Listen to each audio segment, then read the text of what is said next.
and 314 for a shooting at Century Theaters. They're saying somebody's shooting in the auditorium. Roger, keep your fires west of the smoke. You're cleared hot. An officer hit. Send me the world. Don't go over that fence. Don't go over that fence. Grab the shotgun again.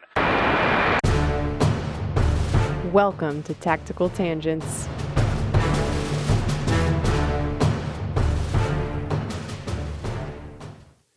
Welcome back to Tactical Tangents. This is Mike and Jim. Have you checked out Ride-On Optics yet? If you're looking for a scope or binos or a red dot, Ride-On is worth checking out. They've got a lifetime warranty, and you can get 15% off with the discount code TACTANGENTS. Go find them at rideonoptics.com.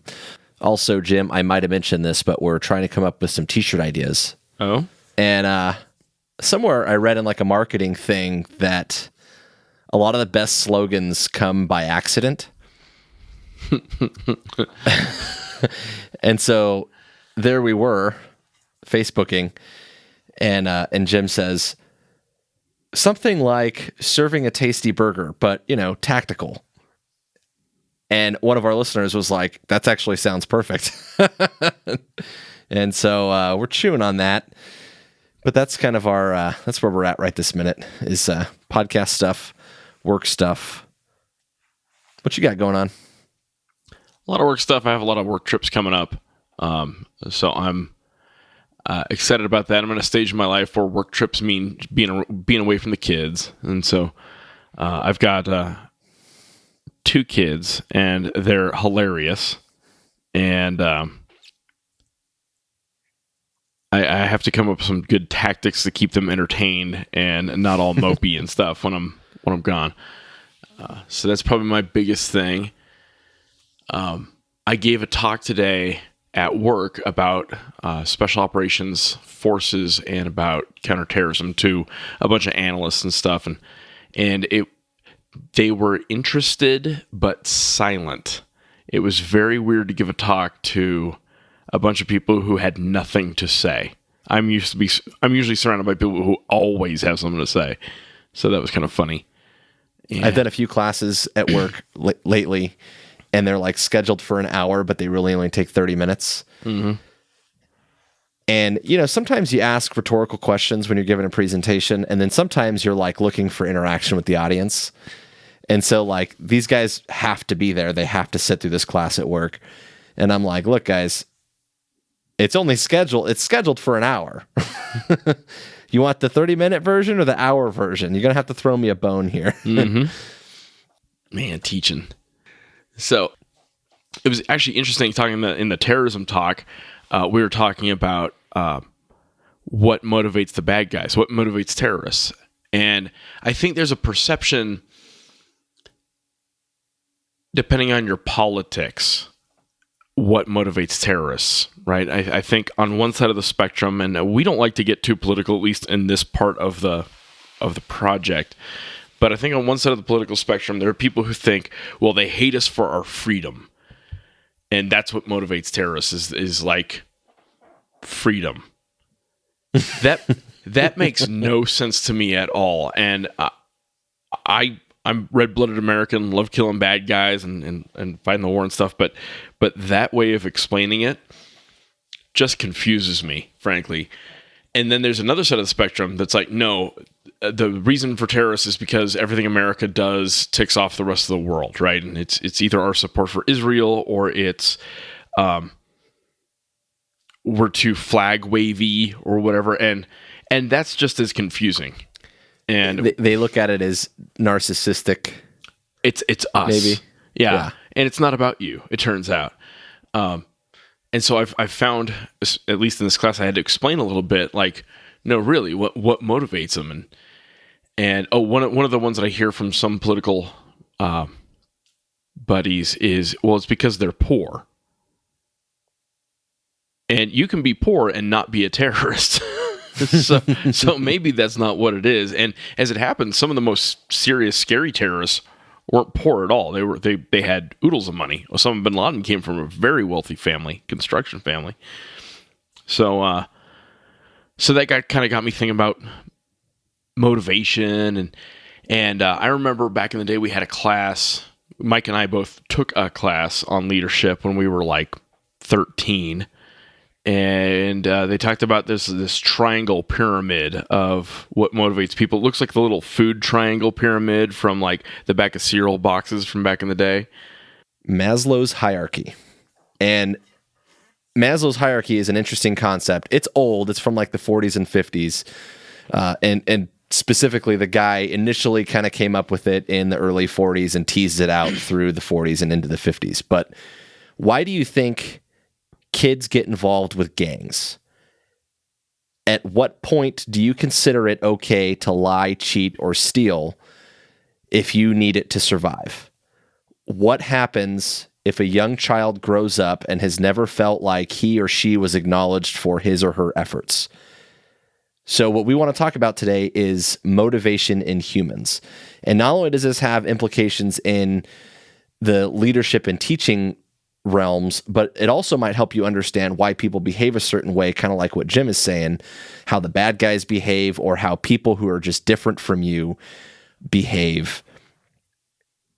Whether or not you think that they are completely irrational, they lack common sense, whether you think that their behavior just doesn't fit in with your values or your morals, what you think is okay or acceptable.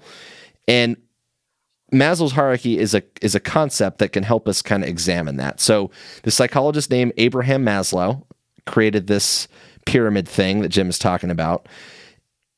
And essentially what it illustrates is this hierarchy of needs, these fundamental necessities that unless those needs at the bottom of the pyramid are fulfilled, they would prevent us from ultimately climbing that metaphorical pyramid and reaching our potential or ultimately finding our purpose or our meaning in life. And it's not a perfect model, but it's a good one to use for tonight's talk to kind of understand human motivation. Yeah, it's a good place to start from in terms of what drives how people think and what you can expect from them depending on what they've got available.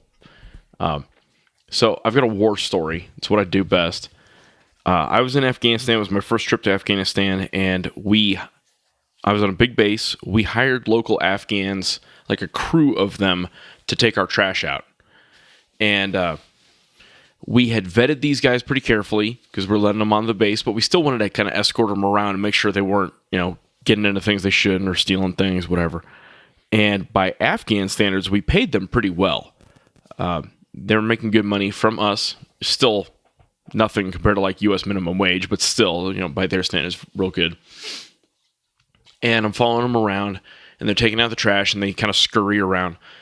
And they're digging through the trash. And of course, that concerns me because I want to make sure they're not digging through to find like return addresses off of care packages, stuff like that. So there's a fundamental information security thing. And they're digging through the trash and they're finding pieces of chicken that we had thrown away days ago, and they're eating them out of the trash. And they love that. And they're looking for anything that we'd thrown away out of our care packages.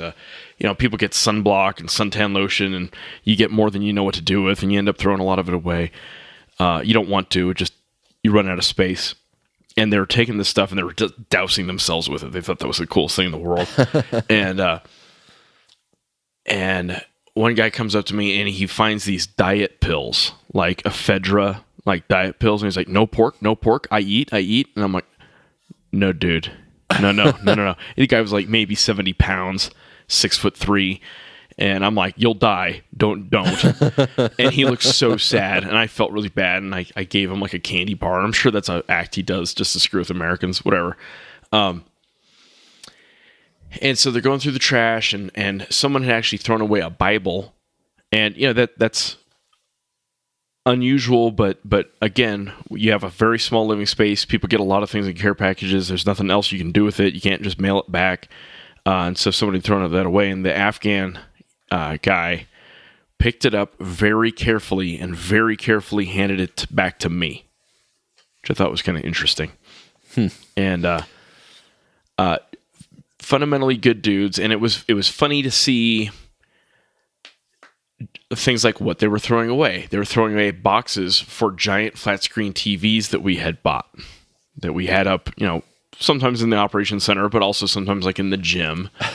And so it's funny to see these guys who had never, had never known where their next meal was coming from, throwing away boxes for $3,000 TVs or $5,000 TVs at the time.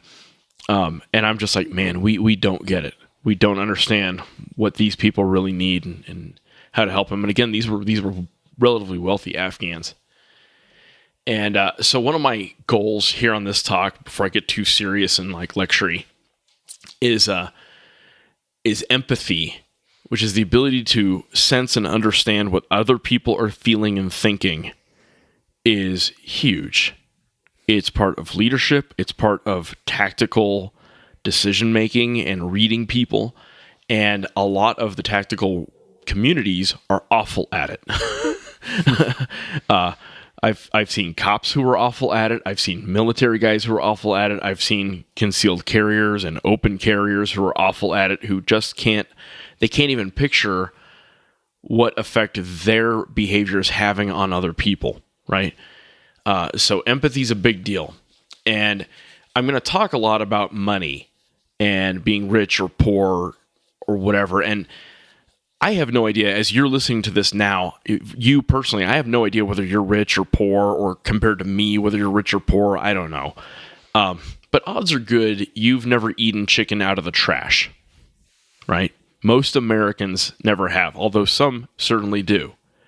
And a lot of those Americans have a lot of interaction with law enforcement. Being poor doesn't make you a criminal, and being a criminal doesn't make you poor. But I think any rational person understands that there's some correlation there. And being poor impacts where you are on the motivation spectrum and what drives you. And it impacts crime. It impacts terrorism recruiting. It impacts all kinds of stuff. So you need to kind of understand that and have some empathy for people who are a lot lower on the hierarchy motivational totem pole from you. And talking about Afghanistan, it's very frustrating as an American. Like, why can't they just figure out like law and order?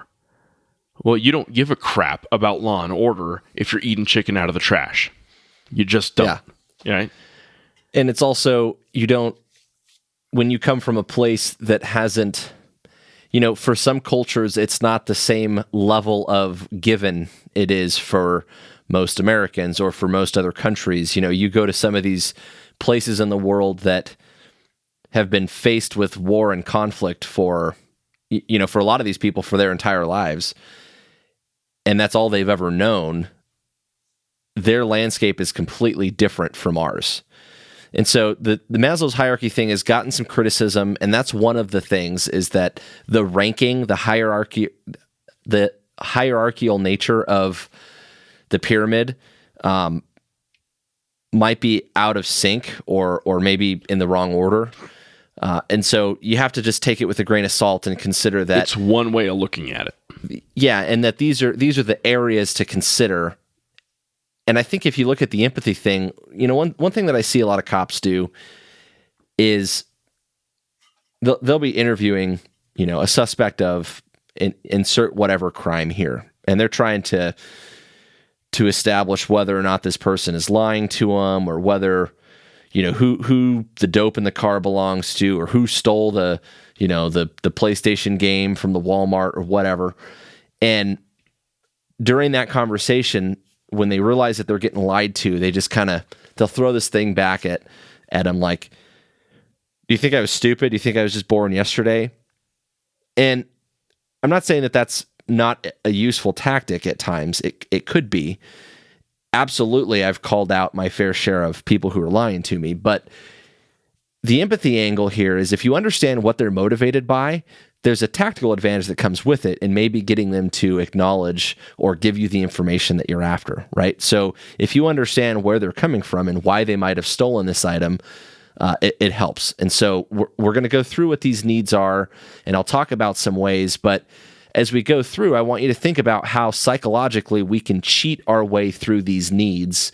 And those are the sorts of things that set us up for being radicalized, right? And recruited for terrorism, or joining a gang, or lying, cheating, and stealing, or joining the Marines. or joining the Marines. And so it's not all negative. That's a good point, Jim. I'm glad you brought that up. It's not all negative. It could be football team. It could be why you go to college. It could be why you do any number of things to try to reach your potential. But you have to understand that psychologically we could cheat our way through these, and it's the same sort of thing that, we'll get, an elderly person exploited and stolen from because they are misguided in some of those priorities at times, or maybe they're lured into it, right? So at the bottom of the pyramid is the physiological needs, and these are our biological requirements to survive. It's stuff like food, water, shelter, although shelter also kind of fits into the next category, which is safety and security, but air. It's amazing what you'll agree to when you get your air cut off. Yeah. Right? Yeah. So air, yeah, absolutely. Sex actually fits into physiological needs because from an evolutionary standpoint, we need to reproduce to survive as a species, right? So those are like your basic physiological needs. Now, I'm going to jump ahead a little bit. So the next one on the hierarchy is the safety and security, and I'm going to come back to that. But then you also have your social needs. So I prompt you with that question. At what point is it okay to lie, cheat, and steal to survive? Have you ever seen The Walking Dead, Jim? Yes. And so if you watch that show carefully, one of the things that you'll notice is, you do all the lying and cheating and stealing that you have to survive right up until the point that you become a part of a group. And now that you're part of a group, there's social norms, right, that get kind of enforced among the group that maybe restrict you from being as big of a thief as you were. And if it doesn't, it gets you into problems. So again, we will cheat our way through these if we have to. So safety and security needs. So the best way I could describe this is, it's part of it is physical security, right? Like you're trying to you want to be protected from violence. You want to be protected from predators and the elements. And so that's kind of where the shelter thing fits into it. But it's also things like financial security, job security. You want stability. Feel right? secure. Yeah. You want to avoid pain and suffering. So again, I go back to those physiological needs where, okay, yeah, maybe you've got food or water or shelter or whatever, but there might be some suffering element that comes from trying to achieve that all the time. And so that stability is kind of the next step on the hierarchy. It's tough to do anything useful professionally or whatever if you are worried that you're going to get hit, or you're worried that you're going to get stabbed or murdered or whatever, right?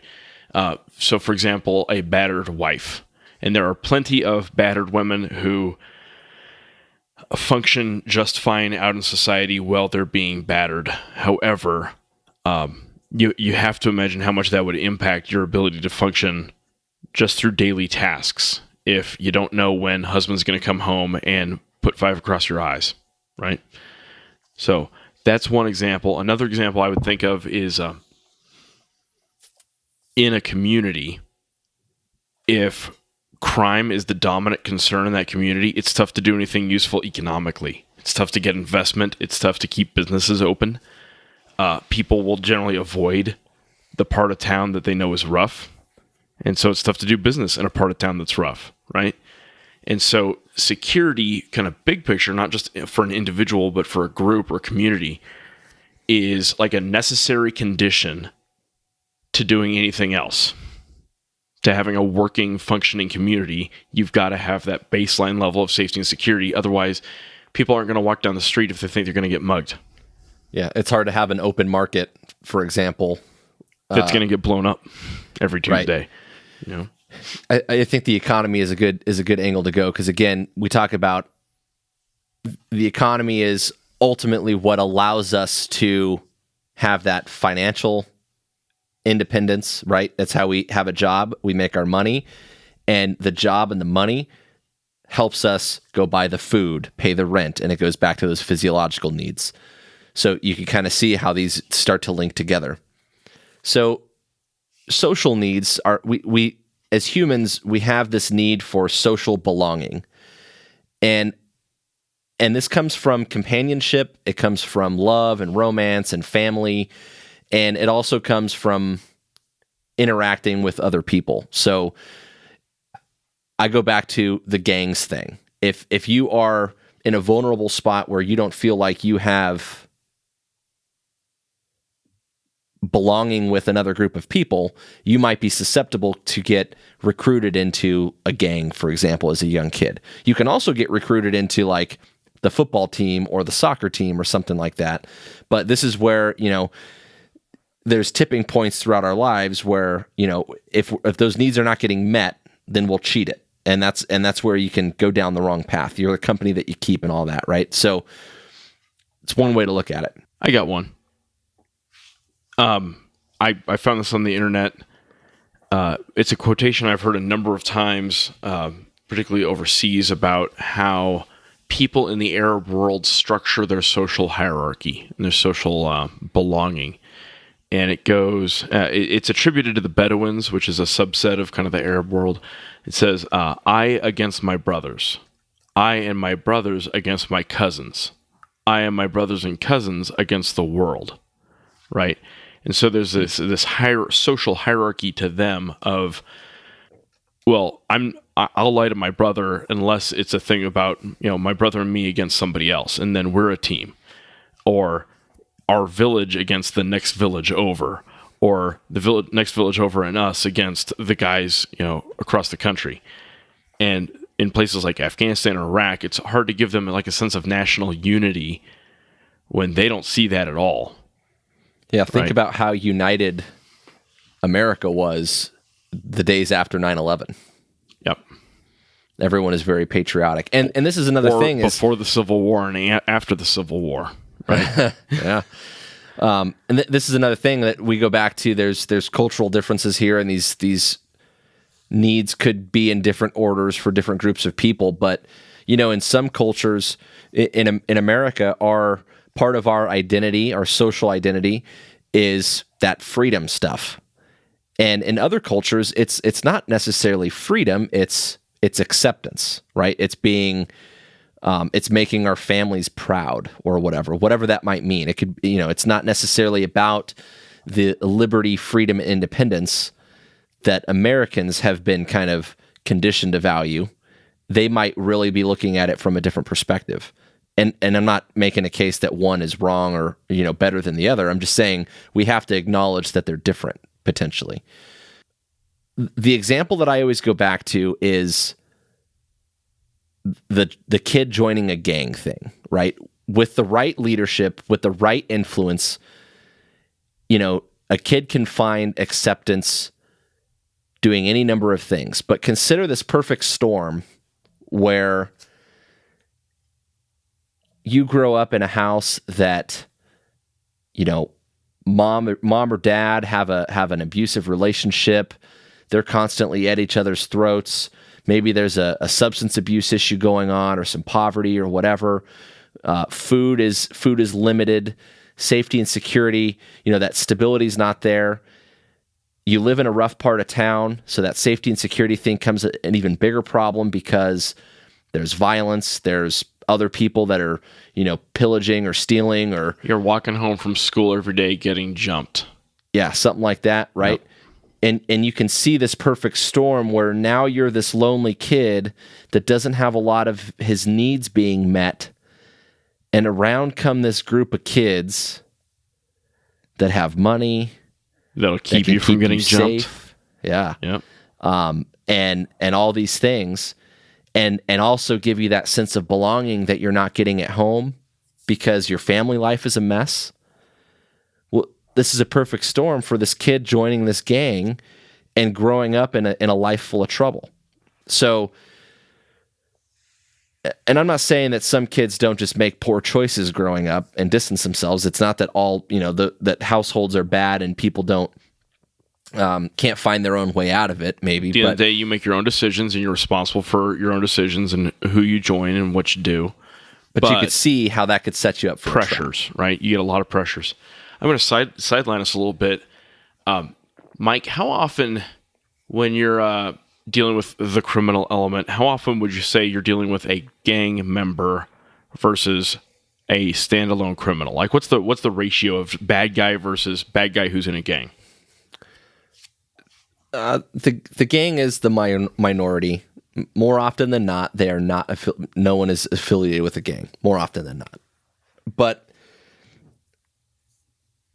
something to consider is that what is a gang and how does that start off? And it's really just it starts as just a small collection of friends, and when they get more organized and they get into like the criminal enterprise stuff where now they're working together to raise money through illicit means, like selling drugs or trafficking property or moving guns or something like that.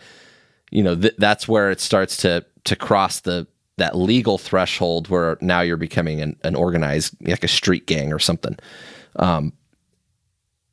What we see is a lot of these groups of kids that it starts off as 5 or 6 buddies, and they're just like a clique. They're not a gang. And sometimes they'll even call themselves that. No, we're not gangbangers. We're just a clique. Oh, and we have some initials we made for ourselves. But if you think about it, like, how is that different than a club that happens to be spray painted on cars? Right. Yeah. Yeah. Well, and take out like the vandalism or criminal damage. But, if you think about like the kids in the clubhouse, oh, this is Mike and Jim's club, the Hells Angels, they describe themselves that way. So there's a spectrum where it's like, yeah, you could call it a full on like organized syndicate, street gang, whatever, on one end. And then on the other end, it could just be, it's a group of friends that are up to no good. And fundamentally, it's not any different. Like, fundamentally, there's still a group of friends that is satisfying a sense of social belonging that person might need. And potentially, someone is getting kind of brought into that group to be exploited or taken advantage of or something like that. But the other side of that is they could both be consenting members. Hey, oh, you live in a bad neighborhood, I live in a bad neighborhood. We should take care of each other.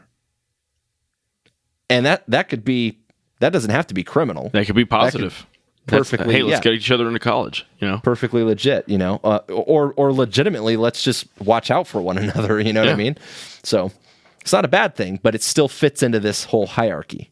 And something I want to talk about is people have noticed this. People have noticed that social need aspect to gangs and stuff. And I've seen a lot of efforts in cities to divert that, right? Soccer games and basketball leagues. And one of the patterns I've noticed, and I don't have a whole lot of exposure to inner city just based on where I live, I think sometimes it's patronizing and sometimes it's window dressing. Just because you gave all the kids in 6th grade a DARE t-shirt doesn't mean that they feel a sense of belonging to DARE. It also doesn't mean that you're going to stop them from getting jumped on their way home from school, or that you can provide physiological needs because you've got money, however that money comes across. If you're doing something where you're raising funds, think about like the football team that goes out and they do a car wash and they raise money, and now they've got that money so they can throw a party, they can have pizza, they have a good time. Now you're going somewhere. So it takes a level of work bigger than a handshake ceremony and giving all the kids a t-shirt and saying you did something for the inner city kids. Like, it just doesn't work that way. Yeah. You have to address the spectrum of needs, not just artificially create one. And you have to have a competitive advantage against those things. And we've seen that in insurgency and counterinsurgency. Like, you have to have a better deal going, doing the right thing, than they can get doing the wrong thing. Well, what about, Americans can go to some of these countries that were combating terrorism and try to bribe information out of someone to rat out a family member or whatever, or some guy in their village that's a terrorist. Yeah. And that's great. The money, the US dollars, although I'm rich now, I'm not gonna live next week to you're gonna watch your kids murdered. Yeah. Yeah. So real quick, I want to take a short break to talk about Mantis. The Mantis X is a pretty slick little Bluetooth device that mounts to your gun, and it pairs with your phone to measure your shooting, and you can even use it in dry fire. Last week, I was at the range because I bought a new gun, and I was able to set it up to beep just like a shot timer, and it grades not only your speed, but also how much you move the gun when you pull the trigger. I got a Mantis on my own before they sponsored the show, and I use it pretty often to work on my shooting. It's a great tool, and it's helped me a lot. So go check them out at mantisx.com. Remember that we would not bring you any products that we didn't believe in. This is not just some gimmicky little device. It actually works pretty well. I've been a big fan of it, and I think that if you were going to spend a bunch of money on shooting and going out to the range, this is one way that you can invest $150 worth of ammo into improving your skill, and it goes a long way. So go check them out, mantisx.com. Again, mantisx.com. Pretty awesome. All right, so we've talked about physiological needs, safety and security needs, social needs. The next one is esteem. And again, overlap in all of this stuff, but you've got esteem that comes from not only from yourself, self-esteem, which is like having respect for yourself and the strength and confidence to stand up for yourself. It's also a level of independence and kind of mastering yourself to understand your strengths and your weaknesses and stuff like that. But typically, before we get there, we have to get some esteem from others. And this one can get kind of tricky. Pretty universally, people want to be thought of in a positive light, right? And you can do that a lot of ways. You can have a competitive advantage, be higher on the hierarchy than the people around you, like your social hierarchy, by being the biggest guy, or the fastest guy, or the smartest guy, or the whatever the est guy or gal is. And it's hard to be number one. It's hard to get there. You got to do work usually to get there, or you have to have a certain genetic makeup to get there, to be the prettiest or whatever. And some people can't do that or won't do that and try to cheat, try to skip steps. And they just want to be thought of as higher in the hierarchy,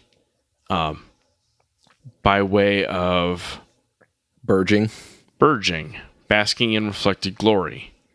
They're looking for fame or glory. They're looking for respect. They want respect or recognition for something. And when that doesn't happen, that's when you start to see like these inferiority complexes, or people that think like, I'm just not good enough or whatever. And in some cases, that might just be how they feel. In other cases, they might just literally be soliciting, maybe subconsciously, but they're soliciting some of that recognition or achievement from others. And benefits. And a classic example of that, of course, is stolen valor. Someone who fakes military service or fakes being a war hero or whatever, because they want the recognition, but they don't or can't or don't want to go through what you would have to do to earn that recognition. Yeah. And there's innocent ways to satisfy that too. Like I said, it could just be that they want that achievement, that sense of achievement, right? Yep. They want to graduate from college, or they want to be the top of their class. Like they want to earn it, yep. But they're looking for, they're seeking that esteem, right? And it's like, I picture like the little kid that comes home with like a, hey mom, dad, look what I got a gold star today, and it's like, look at me. Yep. It's completely innocent. There's nothing wrong with that, but that is part of that need that they're trying to satisfy. One that you'll see often in, and you see it more in some cultures than others, is flashy expenditure of money, conspicuous consumption, right? So yes, rims on cars or gold jewelry, that sort of thing. Mike, I know we've talked about this in the past. Do you have anything on it? Yeah, I mean, you'll see different cultures and different subcultures within a community will be more, like Jim said, flashy about it than others. But consider that I go back to my gang example, and this is one, as you can imagine, because it's kind of relates to my work. But actually, when Jim and I first learned about this, he mentioned we were teenagers, and I remember thinking critically about this and thinking about the path that some of my friends went that was maybe not good. And that was a small number, but there was a few friends, that I had or that I worked with growing up as I started getting into the workforce that, man, they could have gone places. And I'm sure everyone knows people like that, but man, you could really go somewhere in life and like, why didn't you? Why didn't you ever reach that potential?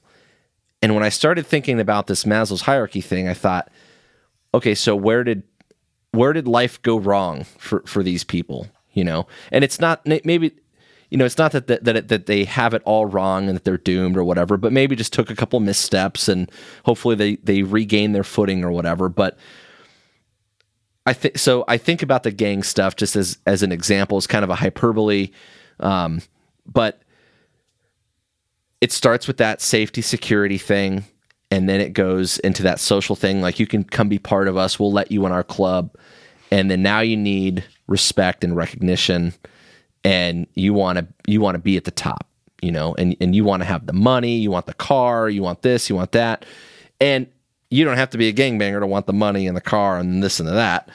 I think we all have like those wants and desires for stuff, but that's a lot of times what you're getting out of it is that it's a level of prestige, right? It's achievement. And both esteem and that. social needs is seeking the affection of a girl. Yeah. How many bad decisions have you seen in the course of your life from your friends over trying to chase a girl or a guy? And that's a fundamental human nature thing, right? People will go against their own interest in many cases if they think it's going to impress someone they're courting. Yeah, and I mean, you could talk about the domestic violence, like an abusive relationship thing, and it goes all the way up the chain. The safety and security, maybe they have that stability. There's a trade-off that comes with it. They're getting abused, but they've got stability. Their needs are met in terms of financial stability. They have a roof over their house. They know where their next meal's coming from. Food, right? Yep. And it's also that belonging. They have, like, it's someone that's taking them in. And being out in the world is scary. And now I have to, again, we go back to that esteem thing. And self-esteem, having self-respect, and independence to be out on your own is its own thing. And so if you can't satisfy that by yourself, then you have to try to get it from somebody else or from somewhere else. So one of the ways that we get this esteem sometimes is by finding hobbies or talents, becoming good at something, right? And so I mentioned earlier that, these could be perfectly innocent goals, stuff like going to college, being the top of your class, getting a promotion at work. It's still part of that esteem thing. And for a lot of people, you find a hobby or a talent, something that you're good at, and you get recognition for it, right? This is going to take us down a tangent for a second, but I want to talk about implicit learning theories. And I promise I'm going to try to keep this as succinct as I can, because I know I can ramble about stuff, but there's this psychologist named Carol Dweck, and she came up with these implicit learning theories, and there's been a collection of psychologists that have talked about this sort of thing. And basically what it talks about is most people will describe their level of intelligence one of two ways. Either it's a fixed value, and these are the things that I'm good at, and these are the things that I'm not good at, or it is something that I can get better or improve or change about myself, right? And so really what you're talking about is the difference between someone who is a product of effort and someone who is more of an entity based, like this is just who you are, and it's a fixed, it's fixed fate, value. Yeah. Right? Yeah. So those two mindsets are called either an entity theorist or an incremental theorist, or a growth mindset or a fixed mindset. And so which category you fall into is probably a product of the way you were taught growing up by your teachers, by your parents, by your coaches, by your bosses, and the way that they gave you praise or feedback, whether you're smart versus you tried hard and you got it. Right. It's a difference between the outcome versus the effort. Yep. Is the two directions that you can go with it. And one thing that will happen is if you were someone who was always rewarded for the outcome, let's say, for example, you were the type of kid whose parents expected you to get straight A's. That was the priority. It was an A on the report card, and no matter how hard you tried, if it wasn't an A, it didn't matter, right? So that would be more entity-based. People like that will often have a harder time accepting new challenges. They're more likely to throw in the towel and give up on things. And they're also more likely to fixate on something that they're really, really good at and avoid the things that they're not. So consider that, going back to this, how this Maslow's thing and psychologically these needs get met from the very, very beginning. That social and esteem needs comes from your parents, comes from teachers and coaches, that acknowledgement growing up. It can affect stuff like this. And so your hobbies and talents, this is an important thing because there is evidence to suggest that talent is not one of those things that we make it, that it's not just some innate gift, that it's something that we work on and we strive towards and that we can build in ourselves towards a certain thing. And so if you're trying to reach your potential and get to that transcending moment where you found your purpose in life, you have to know that what kind of mindset you have based on your intelligence can change. You can change the way that you look at that, whether you're fixed or growth mindset. You can alter that. So I hope that wasn't too distracting. But. No, I think it's good, and I think it opens the door about what motivates people and how and why. And lots of people want to be good. They want to be good at some skill or some hobby. Maybe it's playing the guitar. Maybe it's a fitness goal. They want to be super, super fit. But a shocking number of people don't want to put in the work to get there because they don't have that growth mindset, right? And there's like a running joke, like, how'd you get so good at shooting? I practiced. No, but is there some trick? Yeah, practice. No, but did you trick out your gun? Yeah, I practiced. And nothing beats doing the work. And I think there's some correlation between the people who don't want to do the work but do want the esteem. They are, I think, at higher risk. And it's universal, so take that for what it is. They're at higher risk for being manipulated. They're at higher risk for manipulating others. Especially if they really, really want that gold star, but they really don't want to do the practice stuff to get that gold star, they're going to do funny things.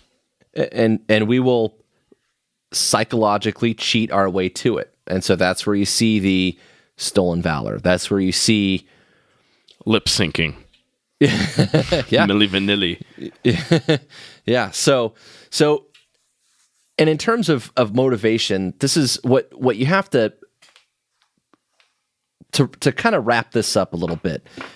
The goal here is what Maslow described or called self-actualization, which is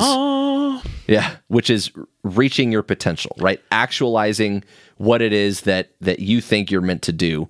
And he later kind of clarified this as transcendence, which was more of like the spiritual, the spiritual purpose or meaning in life and finding peace with who you are and stuff like that. So reaching your potential, getting to the top of the motivation needs chart, essentially, was all about finding out who you are and getting as good as you can be, or at the top of whatever food chain you're trying to get to, essentially. And this can't be confused with, as Jim was saying, putting in the work. And so don't think that figuring out motivation and understanding motivation is the only ingredient for success, because you also have to follow that up with discipline. And that means you don't want to go to the gym, but you do. You get your ass out of bed and you go to the gym. Or you don't want to go out to the range and shoot, but you do. You don't want to go learn how to fight because maybe it sucks sometimes, but you do. And so I have a story about that. I'm going to interrupt you. Sorry. Oh, good. Okay. So motivation is a funny thing. And I grew up with this very foofy idea that, well, if you're just motivated enough, you can do anything. And it's one of those mind trap things that like young people trick themselves with. And so I was like, well, I don't have to go to the gym because I'm just going to, like, if I have to do a PT test, I'm just going to force myself to do one more push-up. Mm-hmm. And that's wonderful. That's good. But if you don't go to the gym every day before that, you're not going to get that one more push-up. You could force all you want. Yeah. Yeah. And just focusing my chi didn't get me a better score on the tests. And it wasn't until I figured I really, no joke, need to get my ass in the gym that I started getting better test scores, stuff like that. And I was embarrassingly old by the time I figured that out. Well, and like I said, so there's an element of discipline there, and it's part of that discipline is what builds you the strong habits to make the progress that you need. And where Maslow's becomes the most useful for me is understanding it when I'm looking at motivating others, or I'm trying to figure out what that person is motivated by. Again, in an interview, is this someone who is trying to fit in with a group of people? Is this someone who is motivated by their own safety or security? You know, because you approach that in a different way. Like if the guy doesn't want to talk because he thinks he's going to get hurt or killed, you have to approach that differently than a guy that doesn't want to talk because he doesn't want to rat out his buddies. You have to address that need somehow. Right. If the guy is committing these crimes to put food on the table, right? Then you have to address like him not having a job or something like. So figuring out how people tick is a useful way. Another interesting analogy or interesting way we can look at this is look at any military basic training environment or the police academy, or you don't necessarily see it in school, but like you could on like a sports team, like football camp, where they start at the very, very beginning, right? And I'll go to the boot camp example just because Jim and I have both been there, so he can call me on it if I screw something up. But they start with at the bottom of the chart, right?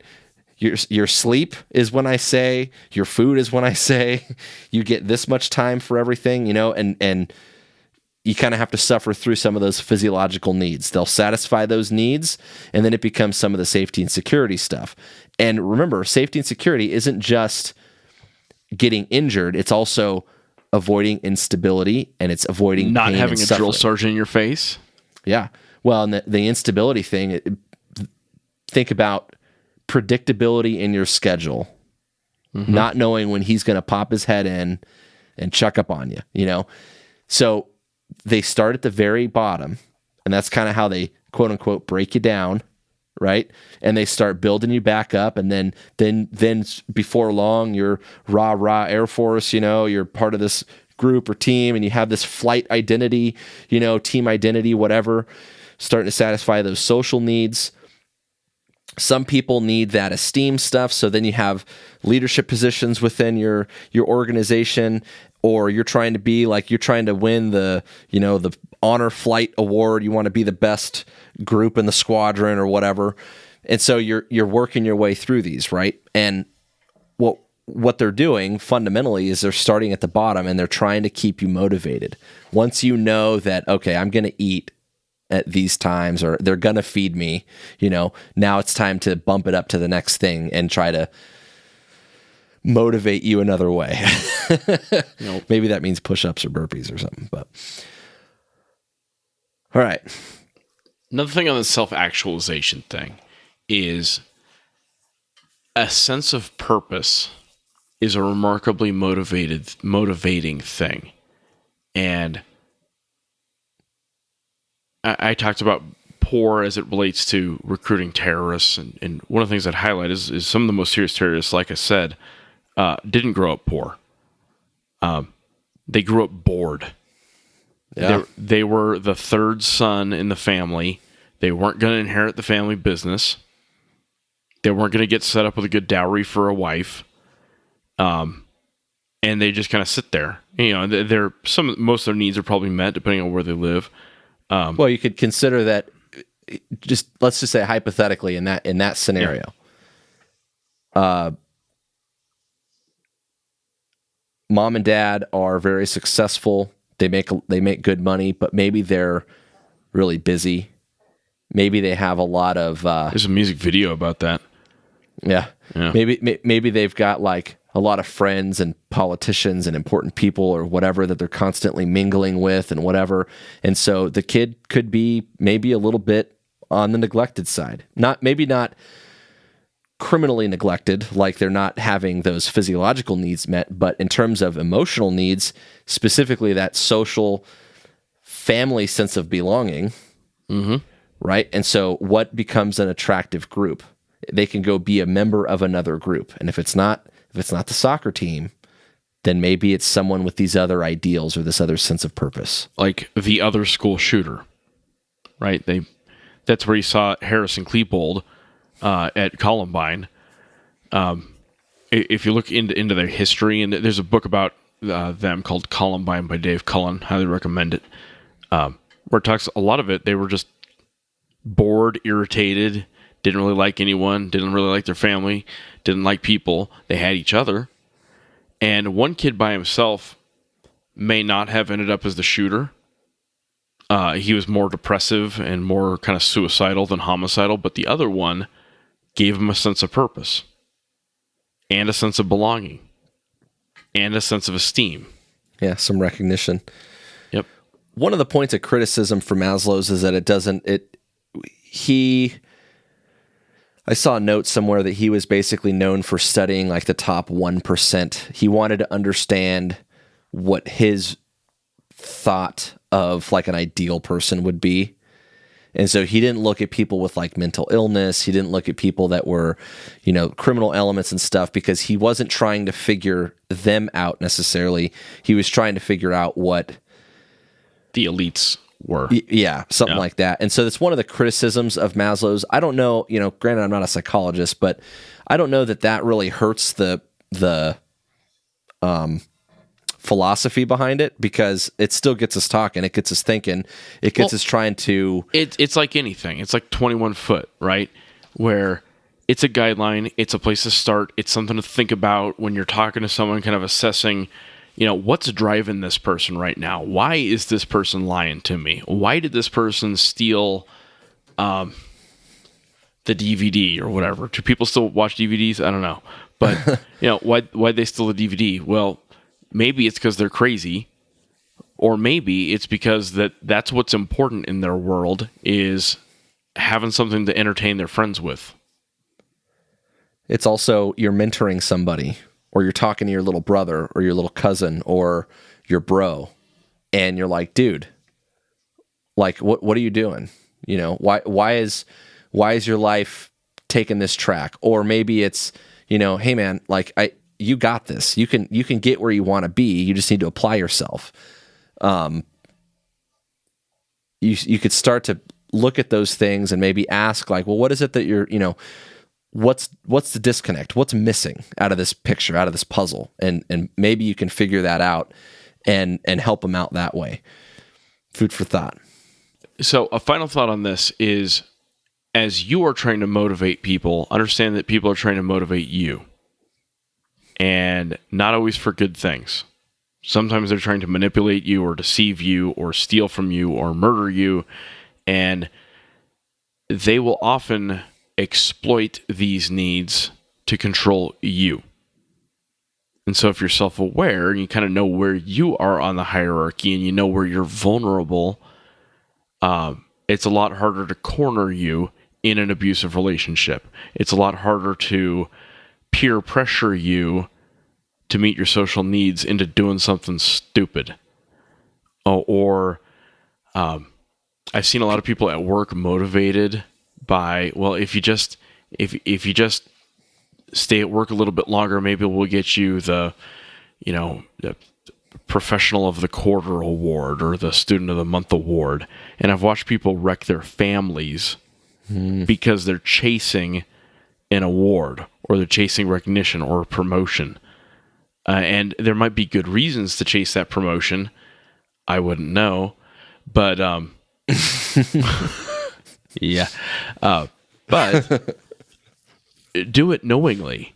if you're going to chase the award, but understand the trade-off and understand when someone is trying to lead you, they're trying to influence you and direct you and maybe manipulate you, maybe for your own good, but they're trying to do it.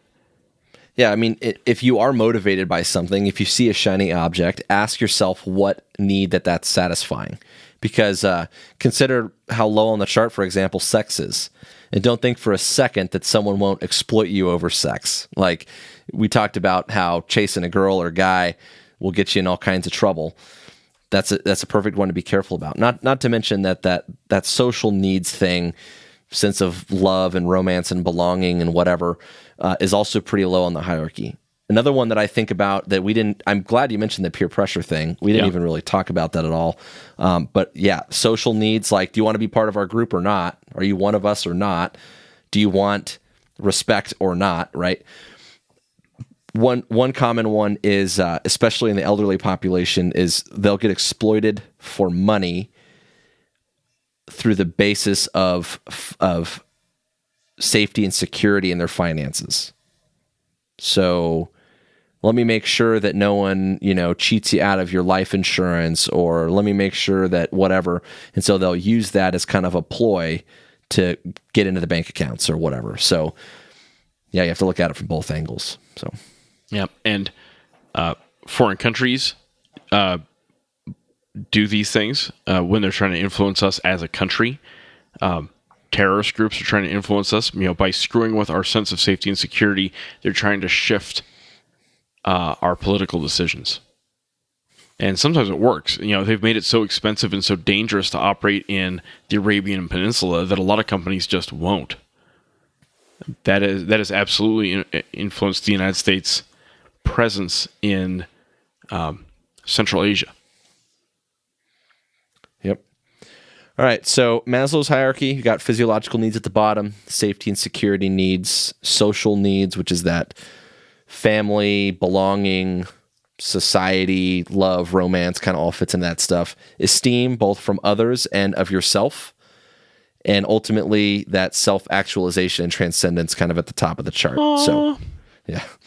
And we're just kind of, it's the tip of the iceberg in human motivation stuff, but I think it's an important concept. It's a good starting point. So that's all we got for today. Remember that we put out new episodes on the 1st and the 15th. If you haven't done so, find us on Facebook and join our podcast discussion group. It's been getting more and more active. We're excited.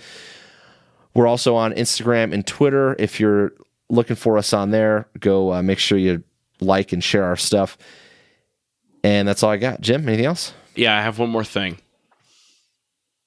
When people act goofy within your community, it's often because of one of these things. When they get the Punisher tattoo on their forearm, it's to meet one of those needs.